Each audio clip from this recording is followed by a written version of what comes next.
Joining me now is Dan Wootton, columnist with thedailymail.com. All right, Dan, so tell me what the tone is right now at Buckingham Palace and among British people. Well, obviously, there is great sadness. There is huge concern for the Queen in particular. I mean, Prince Philip was her rock. When you are Queen, it's a very, very lonely role. There's not many people you can turn to. And let's not forget, there is a crisis that has engulfed the royal family over the past few months. And I think this is now the greatest challenge for the Queen's offspring, senior members of the royal family, Prince Charles, Prince William, Prince Harry, to unite for the Queen. They have to become her rocks. Now, they have to put all of the controversy, all of the fallout over that very incendiary interview between Meghan and Harry and Oprah Winfrey to one side in order to be there for the country and the Queen and the crown at this very difficult time. I think everybody's wondering at this moment what Meghan and Harry will do. Well, this is the worst nightmare for Harry and Meghan. Yeah. Our expectation is that Harry will fly back to the UK as soon as he possibly can, but obviously it has to be COVID safe, and there are some restrictions and difficulties in terms of travelling. There are bigger question marks around Meghan, of course, because not only has she had the significant fallout with the royal family, she's also pregnant. And so there may well be health reasons why she does have to stay in California. And speaking of health reasons, I mean, COVID is now a concern. It has been a concern. So only 30 people are allowed at funerals in the UK. How is this going to play out among the royal family? Well, there's a really weird irony here, right? Which is that Prince Philip always wanted a no-fuss funeral. He wanted it to be small and he wanted it to be family-focused. And usually, of course, that would not be able to happen. But because of the COVID pandemic and the very strict police lockdown rules that remain in force here in the UK, that's exactly what his final farewell will be. So the public are already being discouraged to keep away from Buckingham Palace, keep away from Kensington Palace, keep away from Windsor Castle. They won't be encouraged to line the street. They certainly won't be encouraged to attend the funeral. So this is very much going to be a more low-key farewell for a man who did so much for the country over so many years. But as I say, ironically, that's what he would have preferred. Right. How do you think Harry's feeling right now? Because I know that he turned down the chance to go and visit Prince Philip when he was in the hospital.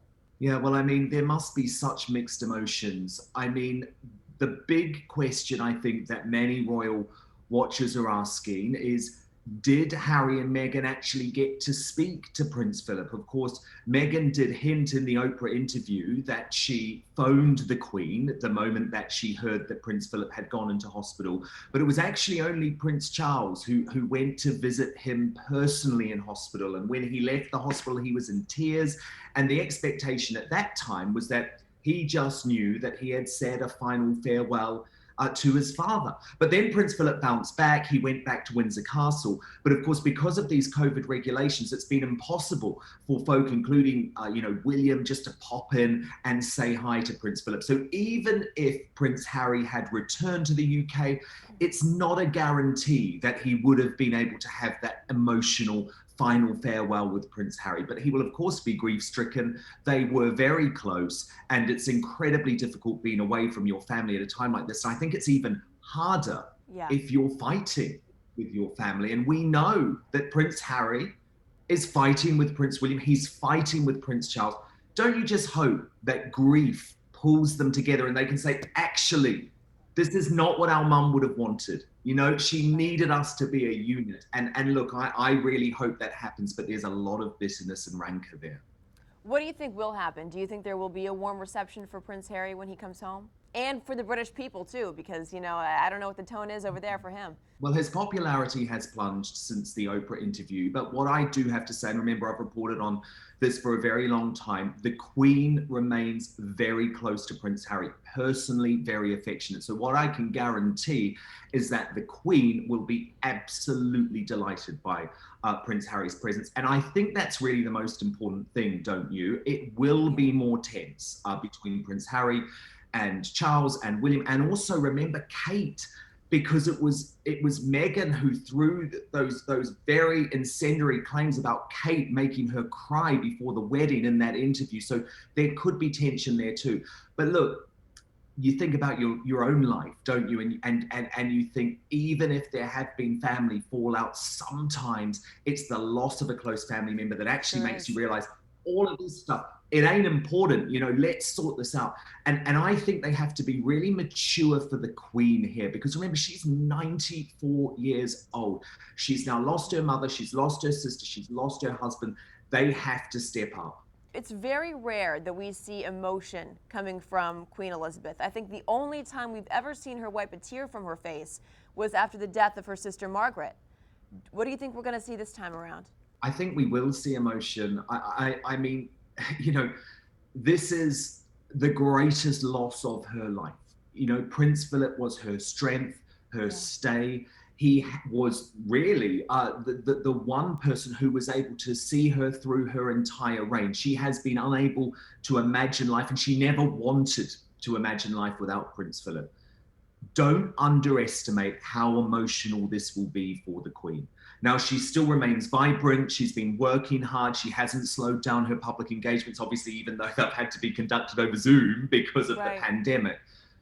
But you just wonder how much this is going to hit her for six. Although, never rule out the Queen. Never rule out the brilliance of the Queen to bounce back, because after the death of her mother and her sister, remember that happened in very quick succession in the early noughties.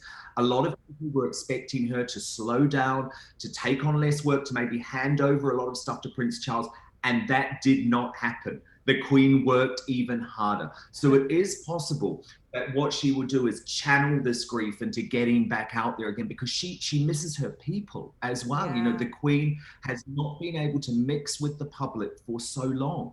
But there was a very nice twist, I think, in terms of this pandemic, because up until a year ago, the Queen and Prince Philip had actually been living at separate residences since Prince Philip retired. So the Queen was at Windsor or Buckingham Palace, and he would be at his country estate. But as a result of the pandemic, they actually formed this bubble together. And for the last few months, they spent more time together as a couple than they had in many, many years. And they spent Christmas together, just the two of them as well, without any other family members and just a few members of staff. And I think that's so special, isn't it? That in the final months of Prince Philip's life, they had quality time, and lots of it. That's a beautiful thing. And you also brought up a good point. Prince Philip was there for his wife during a time, and he supported her unconditionally during a time when most men didn't do the same thing. I know, and he's a proud man, and he actually rules the family behind the scenes. So he was very much the leader of the Windsors privately. But yes, absolutely. In public, he always had to walk a few steps behind her. He had to refer to her as mom. And when you look at it, I actually contend, and I've written about this today, Prince Philip was one of the great modernizers of the British royal family. So he was prepared to put his wife's work first. I mean, no man who had served in World War II did that back in the 1950s. And he set a great example, actually. He was an environmentalist.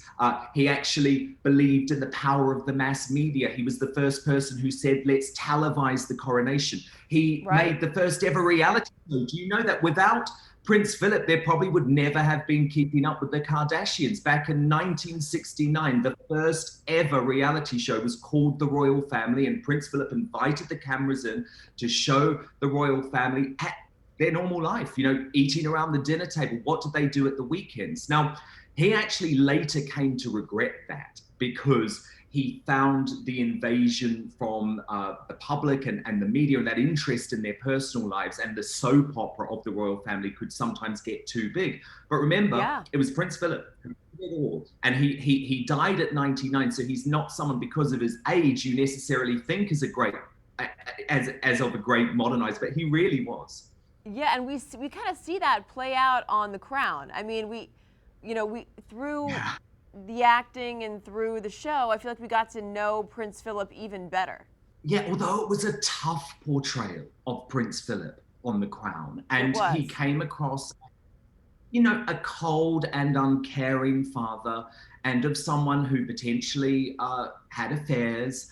And look, that was part of his life. But I think actually you do have to think about those close bonds that he had as well, especially with the Queen and actually especially with his daughter, Princess Anne. And you really saw that, in that footage where he walked her down the aisle.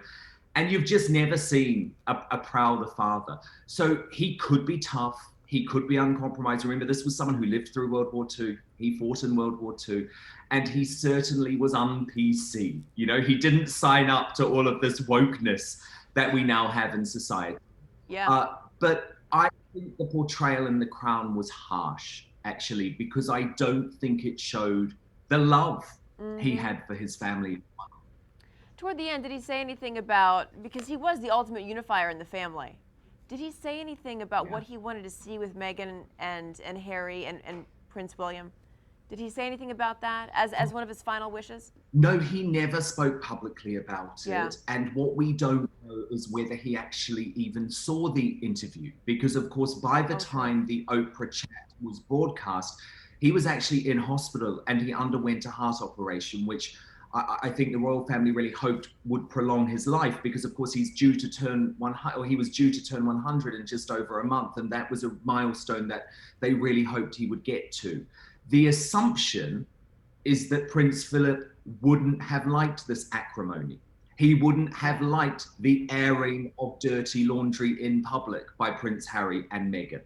That is the assumption. That is the Prince Philip that we knew. But what we don't know is how actively involved he was, because these were his final days. Yeah. Well, let's hope if there's anything good and beautiful that can come out of Prince Philip's passing, it's this. It's getting the family back together again. All right, Dan. Absolutely. Thank you so much. Thank you for watching. If you want more extra, hit the subscribe button and the bell so you'll never miss a video.